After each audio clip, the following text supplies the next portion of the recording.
everyone. It's the final day of the high school football district finals. Some of the favorites in their respective districts, Ishpeming, Negaunee, and Forest Park, all won their games yesterday.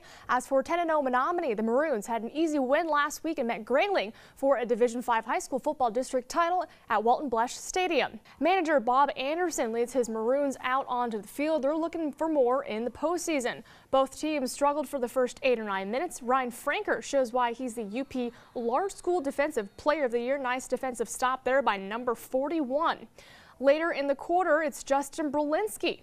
He will take the snap, run right, and right before he's tackled, he finds Devin Harris downfield, and Harris will break through a couple defenders, and he will be tackled down at the 3-yard line. Running back James Brown scored to make it 6-0 at the end of the first quarter. Early in the second, 4th and 1 on the Grayling 27, James Brown takes a snap, breaks a couple tackles, and he's gone. Races down into the end zone for the touchdown. It's 12-0 in favor of Menominee.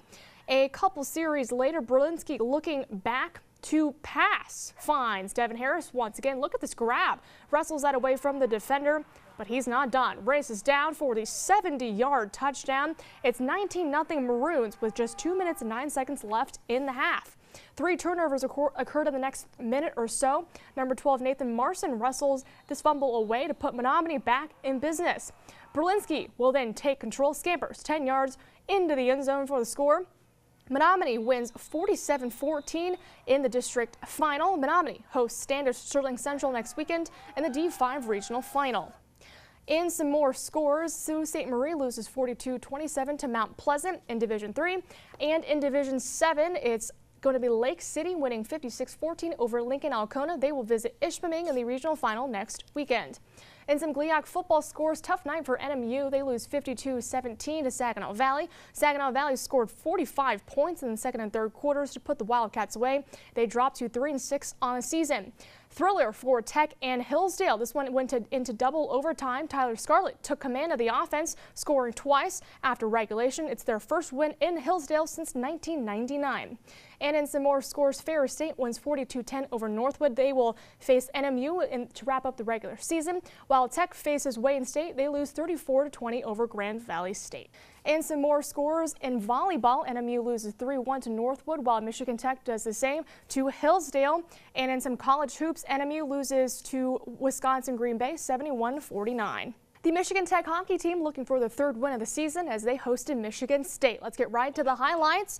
Third period, we are all tied. Blake Pietola finds Tanner Caro for the score. Tech regains the lead 2-1 off the power play. But the Spartans will tie up the game as Lee Reimer sneaks this one into the goal. So we will head into overtime all tied up at 2. But here comes Alex Patan. Nice assist there from Blake Pietola as the Huskies win 3-2 in overtime. They sweep Michigan State at home.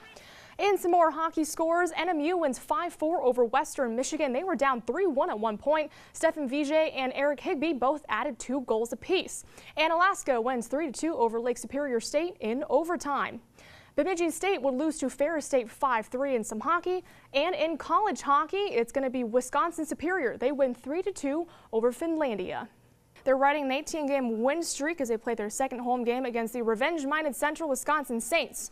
So, scoreless so far in the second period as Jason Robles finds Dylan Grant, whose shot goes off of the stick.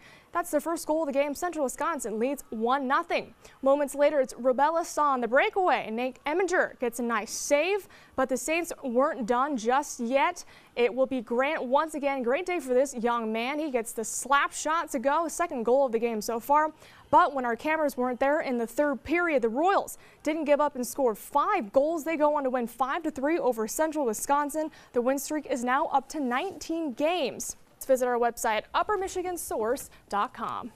I'm really convinced still that if we create some sort of sports team and all played, it would be a lot of fun. Can you imagine some of the bigger people like Steve Asplin and Carl Bonack head-to-head on different teams? And, I wonder who would go with who, between Greg and Mike and all 4 of them. And then all of us, we'd be like we'd be on the teams too, but obviously we'd want to see them play more, see who would kind of have the bigger edge over people, Yeah, I think it should be the anchors and then some of the reporters, like one team against the other team. That'd be fun. But I think if we all verse them, I don't know, I think it'd be funner to see them against each other, Okay. And then seeing Steve versus Greg or Steve versus Carl, that'd be pretty, I think people put some money on that game. Yeah. I would. Oh, well, thanks so much, Lily. Coming up next, the homeless veterans transformation that's receiving millions of views around the world.